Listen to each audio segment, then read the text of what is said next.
Hello, I'm Josh Bruegger, Chief of Police for the Pasadena Police Department.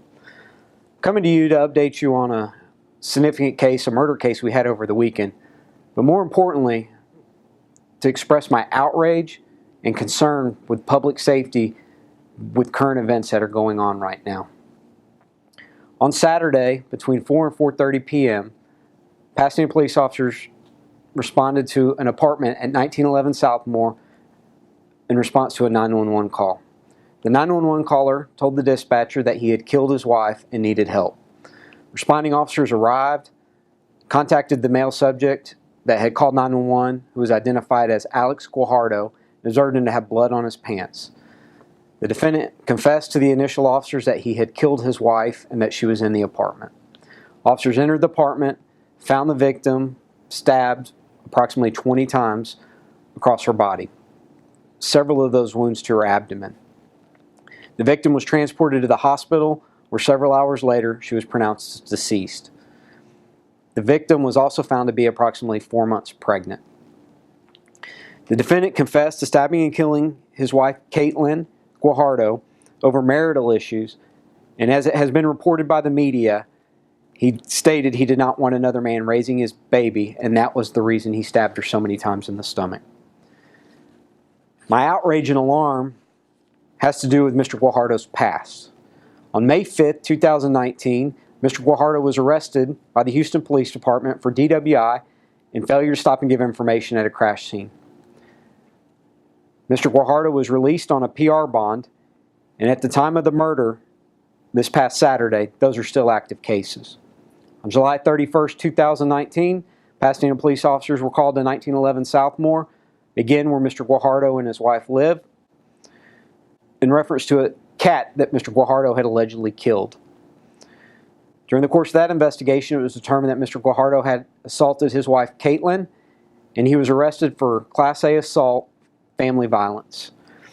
The District Attorney's Office filed a motion for a high bond of $50,000, as well as a protective order preventing Mr. Guajardo from being near his wife.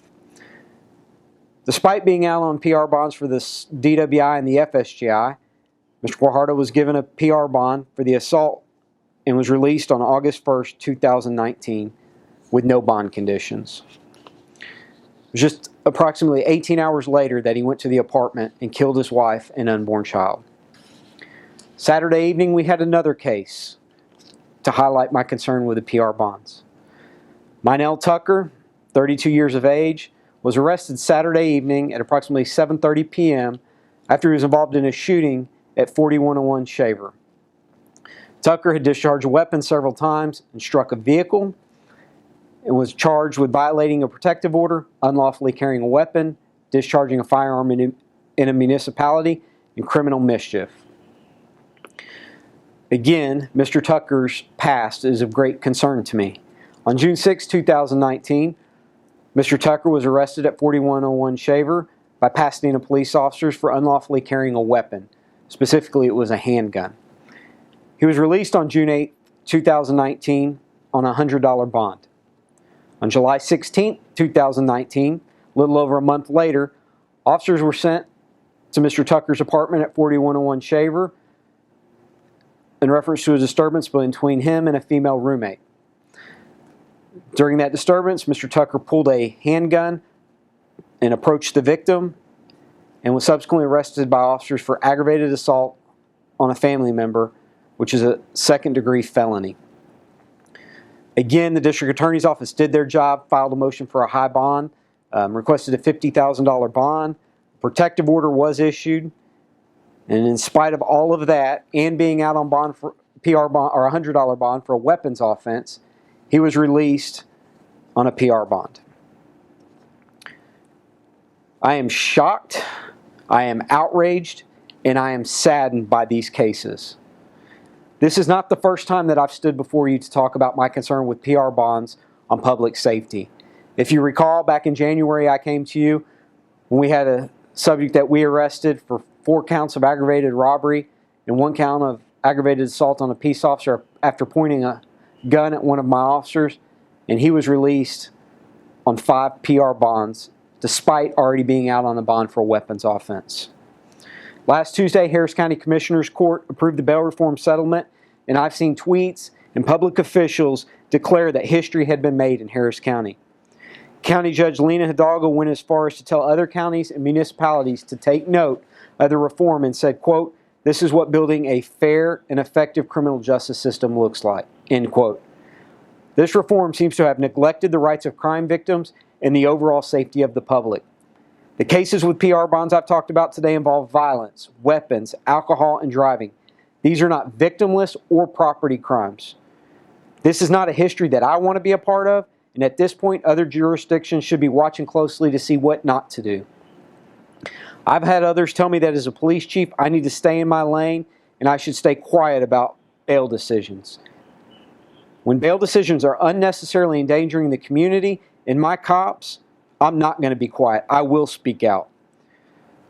I also live in Harris County, so I'm personally and professionally impacted by these decisions. In my opinion, these bail decisions are at least in part responsible for the death of Caitlin Guajardo this past weekend. Let me be clear and say this. I am not against PR bonds for appropriate cases. Commissioner Adrian Garcia wrote an op-ed last week saying this settlement would not affect family violence and repeat DWI cases. Unfortunately, both the cases I've discussed today involve defendants who are out of jail on multiple PR bonds for charges that involve family violence and multiple DWIs. These were not supposed to be included, according to Commissioner Garcia. These defendants continue to receive PR bonds after being repeatedly arrested. Let's take a look at Mr. Guajardo. Again, he was arrested for DWI in May and FSGI. Again, arrested at the end of July by Pasadena police for assaulting his wife. Released on a PR bond. 2 days later, kills his wife and unborn child. Look at Mr. Tucker, arrested by the Pasadena police in June. Unlawfully possessing a handgun. Middle of July, was arrested by the Pasadena police for aggravated assault on a family member. Again, a weapon was involved. And it should be as no surprise to anybody that on Saturday he was arrested for violating the protective order as well as shooting a car and arrested for 4 charges then. I ask you, when is enough? How many arrests and PR bonds does a person get before it is enough? In these 2 examples, clearly it's at least 2, even if violence and weapons are involved. These 2 examples took place in Pasadena in one day, so I shudder to think what else has taken place across the county and what the future holds if this is the path that we're going to continue on. How many murders will have to take place before we wake up and realize this is not the right path forward?